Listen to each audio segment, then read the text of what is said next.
This is StarTalk. I'm your host, Neil deGrasse Tyson, your personal astrophysicist. And today we have a Cosmic Queries edition from our portfolio of Let's Make America Smart Again. Wise up, America. The topic today, vaccines. And we have one of the world's most knowledgeable people on the intersection of vaccines and the public's reaction to it. Laurie Garrett. Laurie, welcome to StarTalk. Thank you. Thanks for... this is not your first rodeo. Nope. You're your third time with us. Yep. I had you for one. Bill Nye had you for another. Yeah. The first time I think we talked about the zombie apocalypse. Yeah. And Bill Nye, you talked about Ebola. Right. So this time we're talking about vaccines. So thanks for coming back. You bet. And my co-host, first timer. Yeah, I'm excited. Let me get your name right here. Felicia Madison. You got it. Felicia, welcome to StarTalk. Thank you for having me. You're a stand-up comedian and a producer of comedy. I am. That's a wonderful thing. And you also made sure to remind me you were a mom. I am. Of three kids, plus you're married to a fourth kid. That's your my husband. big baby. The biggest baby. My big baby. Gotta love him. And you produce, what is Laughing Affairs? What is that?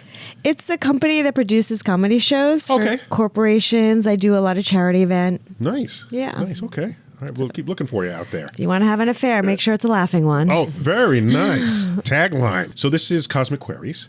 We've solicited questions from our audience on the topic of vaccines, which is always in the news, especially lately. And I think there's a lot of misunderstanding about it.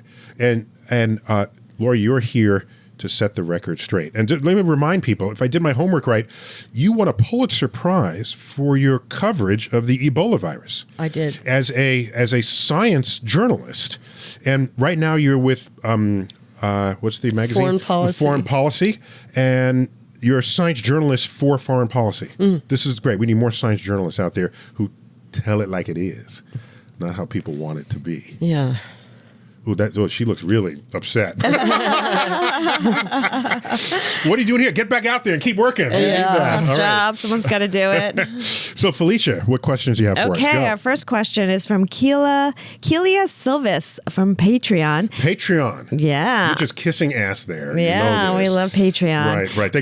I think if you're a Patreon member, we read your question first. They got to go first. They gotta That's go what they're first. for. So I'm Kelia Silvis, not me, but she's saying that. A neuroscientist from Minneapolis, Minnesota. What public health policy recommendations would you recommend to combat the growing anti-vax movement? Well, first, yes, the movement is growing, unfortunately. And so, yes, there are more anti-vax people today than there were 5 years ago, 10 years ago, what have you. And that's bad news. The problem is that more and more of the anti-vaccine movement is not specific to vaccines. It's actually more an anti-government movement, a lack of trust in governance, which extends to include science and scientific admonishments that may come from government sources, whether it's public health leaders or, organized medicine, what have you. And it makes the battle of fighting this inappropriate, incorrect perspective about the role of vaccines in saving lives. It makes fighting it very, very difficult because you're not really fighting to the message. You're fighting to a larger social problem, a larger political problem that very few people in public health are prepared to address. They don't have the skills. They're very uncomfortable with politics, very uncomfortable with talking about, why, for example, is the anti-vaccine movement on one side, that would be the sort of Texas, Missouri, Deep South side, very tightly linked to Donald Trump and his politics, whereas the anti-vaccine movement on the other side, that would be places like Seattle, Portland, Northern California, very tightly linked to kind of a suspicion of government and drug companies coming from a sort of whole earth catalog place. How do you reconcile those and fight both of them? How do you deal with the fact that in Italy, the Five Star Movement, a decidedly populist, very right-wing movement, has taken over the Italian government, and they are, as part of their platform, opposed to all vaccines. How do you deal with the fact that one of the rising right-wing populist movements of France has as part of its catalog opposition to vaccines? So, Laurie, you're bumming us out here. I know, I'm sorry. The question was, what solutions do you have? And you just said it's worse than we ever thought, and we should just give up.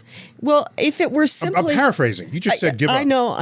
I didn't. But Felicia, did she said give up. She did. But my point is, we had a moment of opportunity maybe 10 years ago when opposition was really about dealing with the facts. It was really about addressing specific concerns people had about vaccines. And today it's more and more disconnected from any kind of fact base at all and has more to do with kind of general political suspicions. We're asking you for a solution here. So, I mean, if we do want to address the facts and we do want to get people on board, one of the big problems we have to deal with in rich countries like the United States is that most people haven't really seen someone with measles. They haven't really seen a child face diphtheria. They haven't actually seen any of these diseases. And so they've grown very nonchalant about it. And it's easy to get cavalier.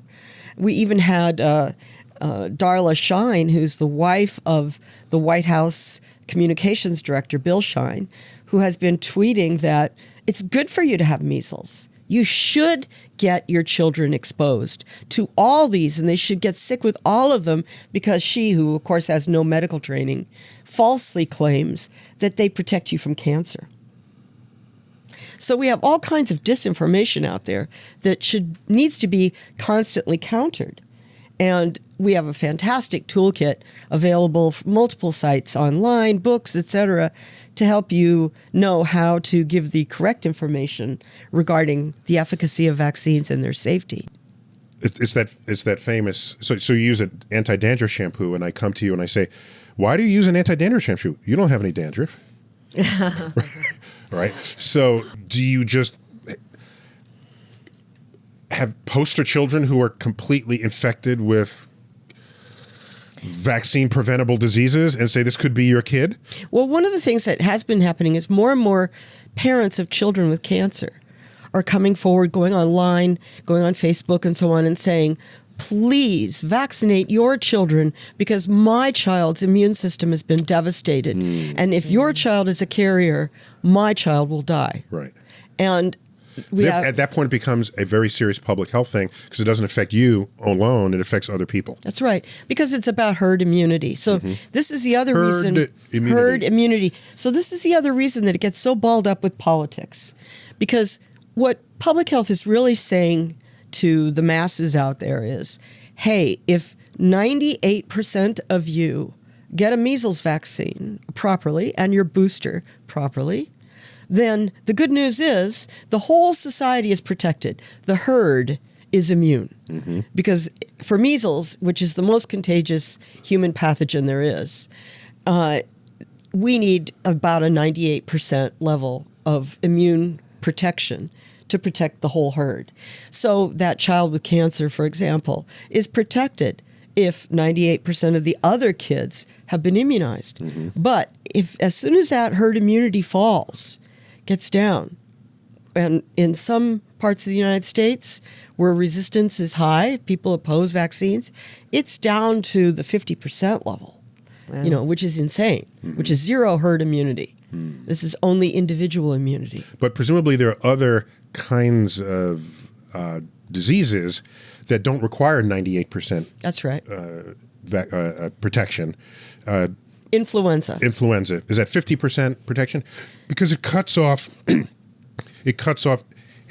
you have half the exposure, and these are not people you're necessarily close to, you can get through it without catching it. Right. Is that that's how that works? That's why I don't get the flu vaccine. Well, no, there's you should, but that's another story. I figure all my friends are doing it, so I'm not going to get it. So I'm covered. Well, we have this concept of reproductive rate, and that has to do with if you have the flu and you're coughing and you're sick in this room right now, which better not be true, then you, odds are statistically, would infect 3 people in this room as a matter of pure statistics. So the reproductive rate is 3.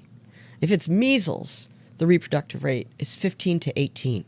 So people in a crowded room. Yeah. Okay, So got in it. other words, there are how many of us here in this room right now? 5. So just purely statistically speaking, if I had measles and you folks weren't vaccinated, every one of you would get measles from being in this room with me. And here's another way of looking at it. Measles, one of the things that makes its reproductive rate so horrible is it's airborne, and the virus can linger in a space and successfully infect somebody who comes in later. I can leave this room, Anil's office is a site of contagion for everybody else that walks in. You can leave this room, and yet you'll still be here. I'll still be here. Lingering on. Oy, oy, oy. All right, next question. Okay, Thank you. now we'll do All another right. Patreon one right now All from right. Brett LaRue. In the future, if we were able to travel to other planets with a breathable atmosphere, what would be the steps to vaccinate against the unknown dangers? Ooh. You know who first thought about that? Joshua Lederberg, who was a Nobel laureate, one of the greats, was at Rockefeller University for many years. And he thought about it when he was I think at the time, the youngest Nobel laureate in history. I think he was like 33 or 34, something unbelievable. And Marie Curie was pretty young, yeah, too, I think. Well, and he had, discovered the first examples of antibiotic resistance. So one of the things Josh Lederberg said was, wow, we're sending men to the moon. What if we, unwittingly took our microbes to the moon with those men to the moon and infected a life form if there is any on the moon? Or conversely, what if there is some kind of microbial life on the moon and those guys bring it back with them, right? So that was the beginning of Michael Crichton's book, Andromeda Strain. Loved the book and the movie. Yeah. Yeah. And, that has been a constant question. Just for those who didn't know, in the Andromeda Strain, there is a space probe that returns to Earth, but it had been contaminated by a space virus. Right. And it basically killed everyone in the town where this thing landed. And it became a major public health issue, how to deal with it, what they're doing, why. Was it militarized? Was it a project? What was going on? So a fascinating topic. Michael Crichton, the same author of Jurassic Park. Yes. Yeah. So that prompted NASA to look at this problem, and it's been constantly revisiting the problem. And in fact, in the current space station now, there's a whole microbiome. Division of NASA, the Division of Planetary Protection, where you protect where you're going and you protect Earth coming back. Right. Just in response to this. Yeah. Right. So, And in the current space station, we had the twin brothers, the Kellys, who were identical. We've had one on StarTalk. Yes? I don't know which one it was. the one who's running for Senate, or Okay. no? No, we had the better looking one, apparently. Scott and Michael. Oh, God. Well, one of them was in space and was the longest American in space. Scott Kelly. Scott. Yeah. And while his brother was on Earth, and one of the things they did was test their own microbiome every single day, so that on Earth, one is keeping track of what microbes are inside his body, and in space, the other's keeping track of his. And you saw an actual clear change in space. While it's possible for an invading virus or bacterium to completely take out a whole population that has no immunity to it, such as what happened when the explorers went back and forth from Europe to North America and back. All right. There was smallpox. There was, what's the other one? Well, influenza, smallpox, syphilis, all of it. Yes. Syphilis actually went back to Europe. Right. So there's, and then it infects people. But the difference is there are human beings on both sides of the ocean. Right. So an interesting point of safety is, can you catch a disease that has no experience in your species at all? Right. Like, so for example, can an oak tree catch whooping cough? Answer no. No. and Maybe the Wizard of Oz trees can catch whooping cough. well, and another way of asking that is, why do we assume that a foreign life form, an alien life form, would have a 4 base pair DNA construct? Exactly. Yeah, the kinds of biochemistry to match and marry with our biochemistry so that anything can happen at all. So, right. So it may be safer than we otherwise thought, but I'd rather be on the safest side by putting in these precautions. And of course, the 2019, the 50th anniversary of the Apollo 11 landing, when they came back, they were put in quarantine in a little, what do you call it's not a Winnebago. What do you call it? Quonset hut. No, it was a silver version. What do you call the silver ones? Not the Jetstream. I love this game, Alzheimer's charades. Not Jetstream. It's a something stream. Airstream. No. Airstream. Thank you. Airstream. Thank Bingo! you. Yeah. So I think they were in an Airstream. Ding, ding, ding. There they were crowded near the little window looking out to have a conversation with people just to keep them quarantined. And what always worried me was, well, wait a minute. They had to get into that somehow. Yeah, how'd they get there? Yeah, how'd they get there? Well, the other side... What steps did they take? The other side was War of the Worlds. The premise was what saved the world was that the invader got infected by an earthly virus. Exactly. Do, do, do, do, do, Yeah, do, this do. is taking a creepy turn. In fact, wait. So funny you mentioned War of the Worlds. I keep with me a quote from the original book that summarizes the entire story. And with your permission, I will read it. Please do. As we take out this first segment of StarTalk Cosmic Queries, let's make America smart again. For so it had come about, as indeed I and many men might have foreseen, had not terror and disaster blinded our minds. These germs of disease have taken toll of humanity since the beginning of things, taken toll of our pre-human ancestors since life began here. But by virtue of this natural selection of our kind, we have developed resisting power. To no germs do we succumb without a struggle, and to many, those that cause putrefaction in dead matter, for instance, our living forms are altogether immune. But there are no bacteria on Mars. And directly these invaders arrived, directly they drank and fed, our microscopic allies began to work their overthrow. Already when I watched them, they were irrevocably doomed, dying and rotting even as they went to and fro. It was inevitable. By the toll of 1 billion deaths, man has bought his birthright of this earth, and it is his against all comers. It would still be his were the Martians 10 times as mighty as they are, for neither do men live nor die in vain. Ooh. Chills. Ooh. Chills. Ooh, this novel was written after the astronomer Percival Lowell reported that he believed he saw canals on the surface of Mars and published them. And this was headline news. There are Martians up there. H.G. Wells says, I'm going to make some money off of that. Out came War of the Worlds. 2 years later, out came the novel. When we come back, more of Cosmic Queries, the vaccine edition on StarTalk. We're back on StarTalk. Let's make America smart again. Cosmic Queries edition. Vaccines. Laurie Garrett, vaccine professional extraordinaire. No, you're just, it's not so much vaccines as you're just good about all diseases. Yeah. How's that go at the bar? What's your specialty? Infectious diseases. What's your... Well, That's a good pickup line. Yeah, the best way to kill romance is to start talking about deadly pathogens. Deadly pathogens. Yeah.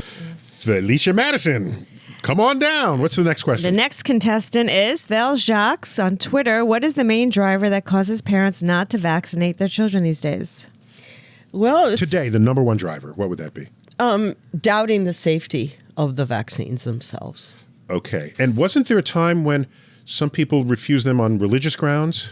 That continues. That's ongoing. Okay. And right now we have an outbreak in New York City that's among Hasidic Jews because there's a very high level of opposition religiously to vaccines. And our nation has always respected religious rules, provided that didn't infringe on other people's freedoms. So are they more likely to, is a public health agency more likely to allow a religious person to not vaccine rather than someone who just fears the vaccine? Well, you know, the thing is, the religious objections was like less than 1% of the population, so that was okay. Mm-hmm. But now 17 states have created a category called philosophical objection. Ooh. And that means pretty much anybody. It's the catch basin of any argument you have. Yeah. Wow. Okay. Sounds like something my kids are going to say to me. Yeah, Mom, I hate shots. No, I'm philosophically against needles. Yeah, if your kid says, I'm philosophically object, it's like, that's kind of like, you have no rebuttal to that because they've thought about it. They just don't want to go to school. Philosophically object to school. Because you have to fill out these forms. You can't go to school if you don't get the That's right. vaccines. Depending on the state you live in. Oh, really? Mm-hmm. Is there a state that is most egregious in this matter? Well, Texas is way up there. So, state of Washington is way up there, although they're now, because of their current measles outbreak, state of Washington has a bill before the state legislature, supported by the governor, that would eliminate the philosophical objection. So what you're saying is, echoing how we started this show, people now see their kids and their friends have measles. They're more likely to vote differently than if you live in a world with no measles. So Disneyland, 2014, Mickey Mouse et al., measles. It spreads because of a visitor who's infected, and all the not vaccinated people in Disneyland then disperse all over the country. California at that time had philosophical objection possibilities. The state boomerang, the legislature and the governor all said, okay, we eliminate all this. You can't go to school unless you're vaccinated. Now, California has one of the lowest rates of vaccine-preventable disease in the nation. So it just took a real example. Took a real example. Sounds like you need a better PR campaign. You know, it's... You know what you need? You need Mr. Measles. Mickey Measles. Mickey Measles, right. Well, you know, I mean, just to be sober for a moment, I'm one of the few people that could say, as an American, I've actually held a child in my arms that died of measles in my arms. Ooh. There's very few people in my generation, and certainly in younger generations, that have ever even seen the disease. And doctors today have a hard time diagnosing diphtheria or whooping cough or, even chicken pox. They just haven't seen them. And it creates a lot of resistance in the public mind. You know, my favorite objection, which I have often heard, is, it's not that I think there's anything... You mean the most laughable objection? No, it's the one that's kind of in chic vogue at the moment. Okay, it's not that there's anything specifically, some nasty chemical in the vaccine. It's just that they're giving too many vaccines. My children can't take so many. They need to space them out more. They can't, And I always say, look, a baby has only two jobs. Two jobs.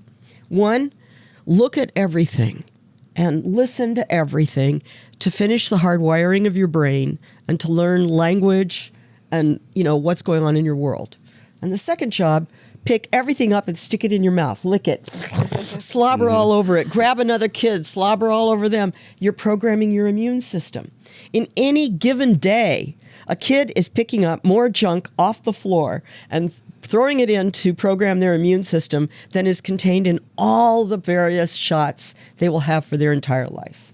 Nowadays, infants aren't getting all that, though, because parents are crazy. But what we know is if you don't do the grovel on the floor and Right. stick the dirt in your face, you end up with asthma. You end up with autoimmune diseases because you've never properly got your immune system knowing what is foreign and what is friend. My sister has a barn, and she makes sure when they had the kid crawl around the floor of the barn. Yeah. He doesn't get sick. The guy, all his friends have all these allergies. He's got no allergies. I wonder if third children are healthier than first children because of that. Oh, yeah. Well, Everyone always lets nothing Right. touches the first kid, but the third kid, ugh. By then, the parents are like, go whatever. Yeah, whatever.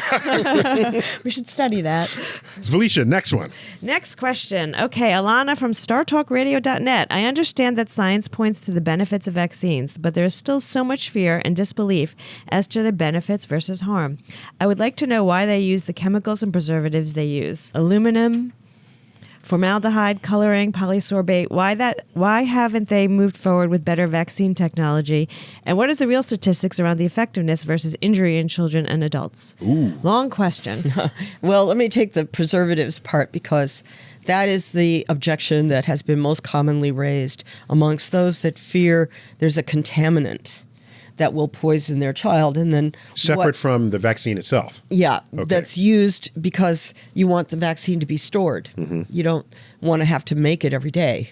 Right. And especially when you're going overseas into humid, hot climates and so on. You need a vaccine to be able to withstand a range of temperatures and so on.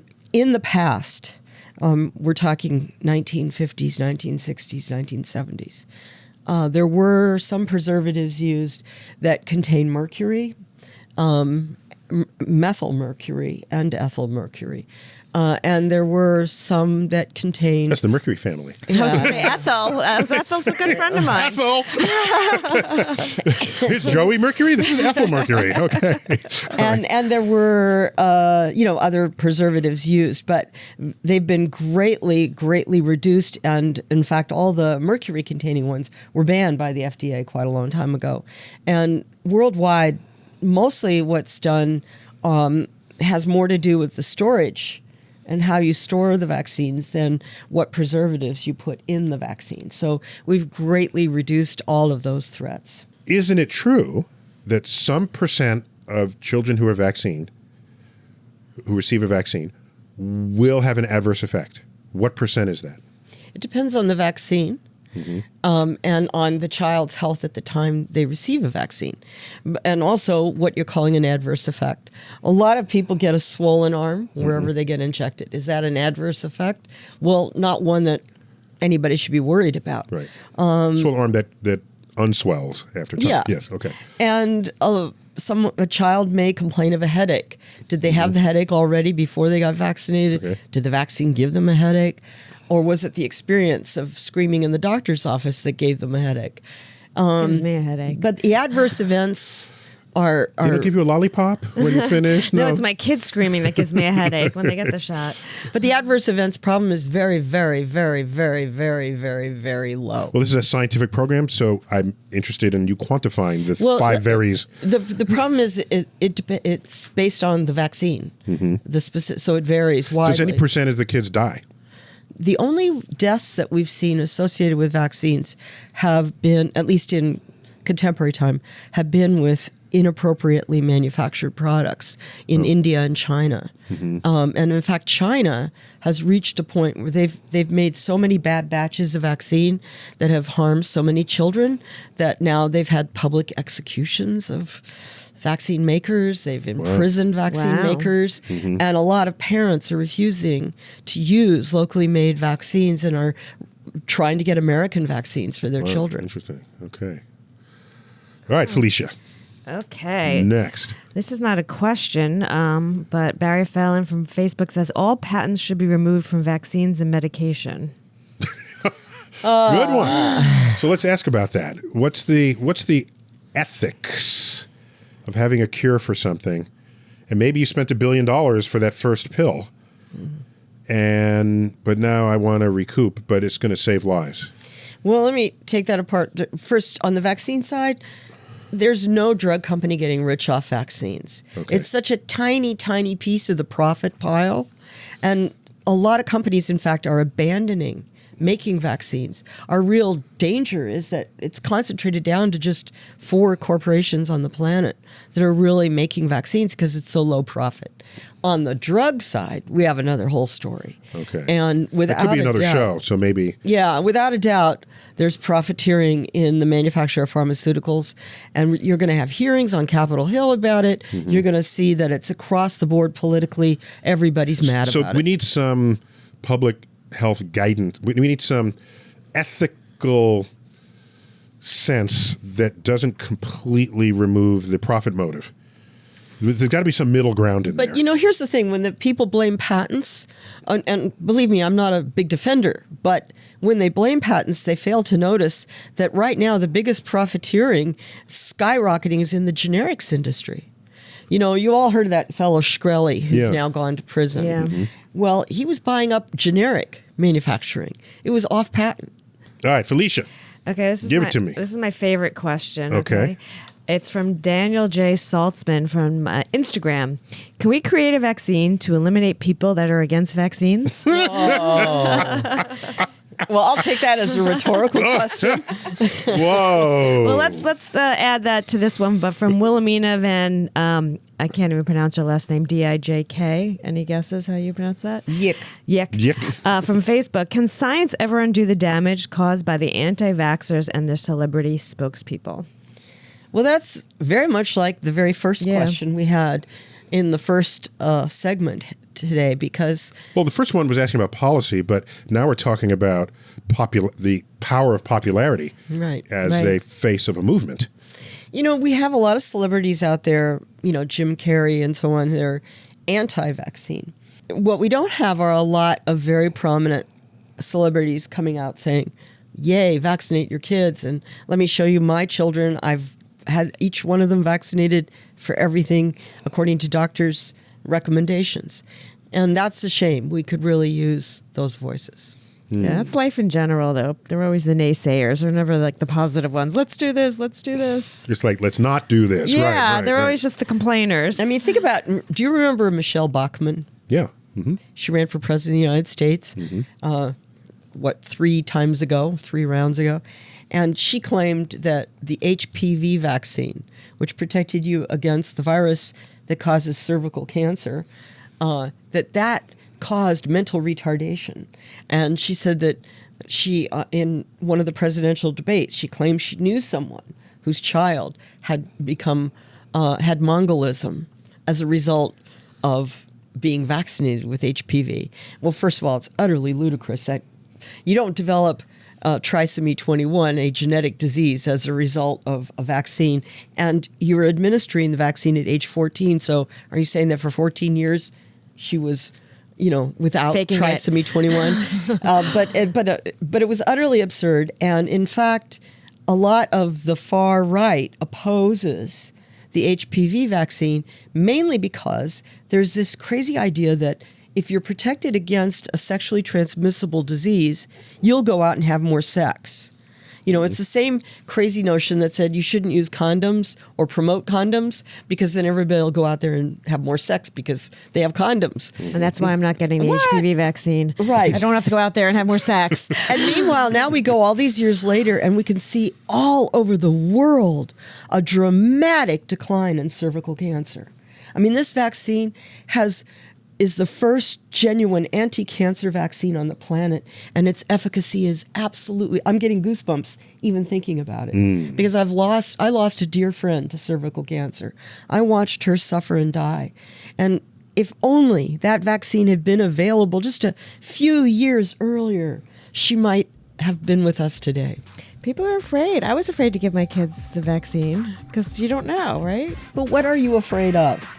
It's new. You don't know the effects of it. Wait, we're going to find out more of what Stories. she's afraid of after this break. On StarTalk, Cosmic Queries, the vaccine edition, when we return. StarTalk, we're back.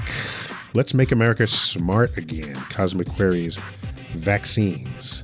Laurie Garrett. Always good to have you. We got to have you more. I love it. Excellent. And Felicia, my co-host, first timer. The first timer. Excellent. I've been unplugged.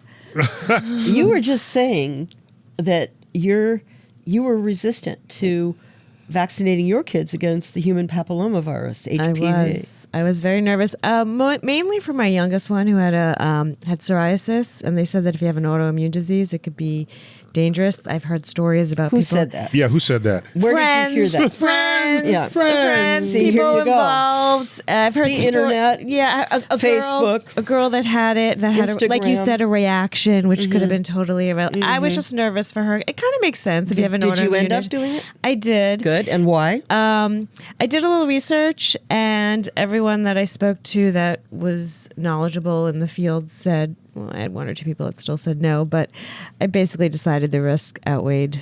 I joked around that I told my daughter... Benefits outweigh the risks. Yeah, I told my daughter that, you know, if you have Daughter's sex... the 16-year-old? The little one. Yes. And the older one said, if there's a vaccine that if you have sex before, you could die of cancer. And the doctor's busy for about 6 years. So to keep her from having sex. So how about your sons? So my son, then it came out that you should give it to your sons also. And I decided that he was older at the time. I let him make the decision. And the doctor was talking to him about it and telling him the risks. And he said it could prevent you from giving someone cancer. It could prevent you from getting cancer. He was undecided. And then he said, and it could prevent you from having warts on your balls. He's like, I'll get it. That's what made him decide to go forward with it. So cosmetic. There it is. He was like, okay, I don't, large warts on the balls. He's like, I'm going to have it. But people were nervous. And I remember in my schools, there was a lot of controversy in meetings and people talking about it. And there were experts saying, you should definitely do it, definitely do it. And the detractors were saying that the doctors get paid by the pharmaceutical companies to push it. Yeah. You know, what we've seen worldwide is such a dramatic reduction in the numbers of women all over the world dying of cervical carcinoma. It's astronomical. And Good word on this program. Yeah, astronomical. And, you know, when I was young and very, a sexually active teenager, the only protection we had against cervical cancer, other than trying to convince a partner to use a condom, was getting routine pap smears. Well, the pap smear is actually detecting that you already have it. So it's already showing that cells are beginning to transform, and at the very least you have what's called dysplasia, precancer, in your cervix or cervical area. So that's like, oh, the horse is already running down the hill. Somebody please lock up the barn. It's like the radiation badge you wear in nuclear power plants. Right. It's you hand it in and say, okay, you were exposed today. You'll die in 18 hours. No, thank you. Badge turned black. Happy news. Yeah. Whereas now people are tested for the presence of HPV viruses. And so you're actually not waiting to see, do you have transformed cells? You're waiting to see, are you infected with the virus that will transform those cells and lead to cancer? And good news is we have a vaccine so that you don't even have to worry about it. There you go. You have to Next question. You have to get it before you have sex. So, okay. Lee Daly from Facebook says, I've been hearing of children and teenagers asking doctors to be vaccinated without their parents knowing. Is it possible for doctors to do this, or would it be considered unethical? So these are presumably they're minors. At this point. Mm-hmm. This is a new trend where we only have anecdotal reports of it in various places around the United States and in Europe, but it does seem to be happening, and that is parents who refuse to vaccinate their children at the appropriate ages before age 5. Now those kids are growing up. They're about to go off to college where they will be exposed and live in dorm rooms and so on with other kids that potentially could be carriers, or they are carriers, or they might expose the other kids. So these are kids who are more rational than their parents were. More rational than their parents, and are going to their pediatrician and saying, I want the shots. But if they're 12, can a pediatrician do that? No, the pediatrician is going to have a long conversation with the parents. Okay, so at age 18, can they do it?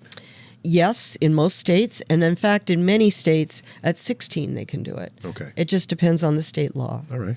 It's probably too late for many of these kids if their parents are anti-vaxxers, right? It's one of the things I say to parents that express doubts is I say, do you really think that when your child is 20 years old and now has wanderlust and wants to travel and do the thing that kids do in college, travel and let's go to Morocco and check out Algeria and Casablanca and blah, blah, blah. Do you really think they're going to say, thanks a lot, Mom and Dad, for making me vulnerable to every single darn disease I'm going to be exposed to because you refuse to let me get vaccinated? Okay, this is from JTR Machine from Instagram. What is a measles? What is a measles? That's what he said. Good question. What is measles? I'll re-ask the question. When you get the measles, what the hell is going on in your body? Wow, that's a really great question because measles is so contagious, and we have so much history that we know a great deal about what it does to the human body. When measles gets in, you inhale it. It very quickly goes through your lungs and into your bloodstream. So it is, almost immediately systemic. But here's the really tricky thing that makes it so hard to conquer it. you can be infected and have no symptoms for a couple of weeks. Ooh. So you're a carrier. You're a carrier, and you don't know it. You're not being a bad person. You just don't know. It's being an awesome virus. It's an awesome virus. Right. Because it takes care of its host for a really long time. Because if it killed you instantly, it wouldn't be able to spread itself. Right. Well, that's why Ebola, we have yet to have a world epidemic of Ebola, because you are immediately debilitated. You're so sick. You're not out tromping around. Mm-hmm. And in the case of measles, people so it means the best viruses from a human survival standpoint are the most deadly. The best viruses from their own perspective. No, I'm talking about from my perspective. Oh, yeah. Super deadly. Rabies. Rabies, in the absence of vaccine, rabies is 100% deadly to humans. Mm-hmm. To all mammals, even. All mammals. Yeah. So you get exposed, you die, and it's fast. Mm-hmm. But you're not going to give it to anybody else. Right, because you're dead on the floor. Right. You're dead, and you have to bite them. And you have to bite. Yeah. So, it's a kind of vampire virus. You have to be infected and cannibalistic. Right. Okay. God. So what is measles? So the first symptoms of measles would be very hard to distinguish because it's fever, it's malaise, it's achy muscle, all the stuff that is like, oh, I have the flu. It's similar. Until you get the distinctive red splotches, which is petechia. And this is because your capillaries are responding to the virus. And you get these little tiny red, and then the red splotches join, and then they look like big red, I'm getting all itchy blobs. Listening to you describe this. Yes. I'm examining my body I know. as she's talking. I think I saw something earlier. You have what's called medical student disease. Oh, is that it? They get As everything they learn study? about it, they start feeling it. Yeah, I'm itching now. And then at that point, you're feverish and you're down for the count, and you're just going to tough it out. And it really is your immune system able to muster a response or not? When I was a child, I had measles, and it was before there were vaccines readily available. I had chickenpox. I had rubella and rubeola. So I went through the list. And in every case, sound like ice cream flavors, rubella.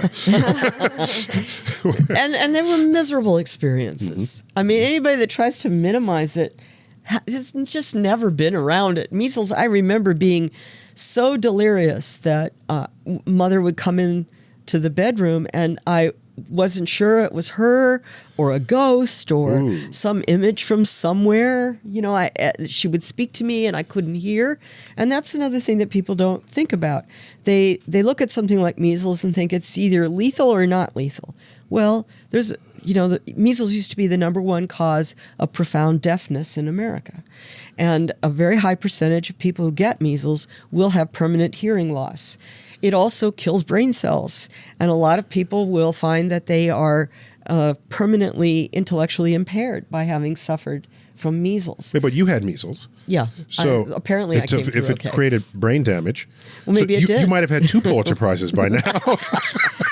Now you're just an idiot. You only got one. I won't get political right now, but there's probably a lot. Well, I was a finalist 2 other times. Okay. And shingles, everyone's questioning whether to get the shingles vaccine. Oh, get it. I've had shingles. Ooh, ow, I awful. hear it's terrible, oh, right? Oh, my goodness. I'm shingles vaccinated. Well, I had shingles. It was in 1983. I had heard She remembers the day, date, time. No, I really do because I was very young for getting measles. I mean shingles. It's usually considered a problem for seniors, but I was covering the first documented cases of babies with AIDS, and this is in the very early days of the AIDS epidemic. There you go. And the tragedy I was seeing, living for weeks among screaming, crying children for whom we had no treatment, nothing, and seeing them separated from their dying parents on another ward. And it was so traumatic. I came down with profound shingles, and it went right up my spinal cord. And believe me, you do not want shingles. So your immune system was compromised in your emotional state. Yes. There it was. Ooh. I didn't know that's how you get it. Because the chickenpox virus hides in your nerve cells. And so hence it's opportunistic when you get older. Yes. When you are more susceptible. Yes, and it's opportunistic when you're under high stress. Another reason for me to stay calm. Okay, let's hear All from... right, let's do lightning round. Woo! Okay, now your answers have to be Really sound short. bites. Okay, But I don't know if you can do that. Do you have this power? I do. We'll be the judge of that. Okay. This is a long question. Should I Felicia, not go. do a long No, you question? You got to pick short. Okay, I don't have any short ones left. Okay, Arlene Kundra, Listen, I'll the talk answers have fast. to be short. Okay, Okay, go. StarTalkRadio.net. There's now an AI that can check to see if a baby is autistic at 6 months old with 96% accuracy. If this AI can predict autism at 6 months old at a 96% rate, but vaccines aren't given until 12 months old, doesn't this completely kill the notion that vaccines cause autism? Yeah. Yes. There you go. Good, That okay. was quick. Okay, give it That was good. This is from Firecat711 That was good. Instagram. That was a soundbite. That was great. No question you get about an that award one. for that one. She was no doubt on that. Okay, given the current trend of people moving away from vaccines, how do you approach anti-vaxxers? I live in an area with a high concentration of anti-vaxxers, and I'm finding it increasingly difficult to sway their opinions. Tell them that by not vaccinating their children, they're putting your children at risk, and that is not a fair way to participate in democracy or be part of a community. Grace22 Burrows, Instagram. Why aren't all vaccines 100% effective? Oh, goodness. That's a hard one to do really short, but let's just say it has to do with the nature of the kind of immune response that would be properly mounted in order to defeat that microbe. So let me follow up. Are there any vaccines that are 100%? Well, the Ebola vaccine looks to be 100%. Nice. And what's the vaccines that's sort of the lowest percent, would you say? Influenza. Influenza. That's because it's not matching the right That's virus. because two problems. It's not matching the right virus that's circulating, and it's your inherent immune system memory, which is against whatever was the first form of flu you were exposed to as a baby. I have a question about flu because someone said if you get the vaccine and it's the same strand, how come you're not immune to it the second time around? Why do you have to get the flu vaccine Because again? it never is the same. Yeah, it's Never changed. but it has come back the Constantly same. changes. Well, No. It'll be the same family. So, like we might say there's an H1N1 flu circulating, I hope not. and you Is might that the 1918 flu? Yes. Yeah, okay. And so you might have been exposed to H1N1 when it came through in 2009, which was that huge global pandemic we had, right? But School canceled. but everything. it's a different H1N1. So your immune system only partially recognizes it. All right. Okay. Next question. Merle at Merle from Twitter. What is the difference between a disease being eliminated and eradicated? I love that. Ooh. Eliminated means it's not in I circulation. didn't even know to ask that question. That's great. Smart person. That's good. Mhm. So eliminated is it's not in circulation in your given community, state, nation, whatever group you're defining.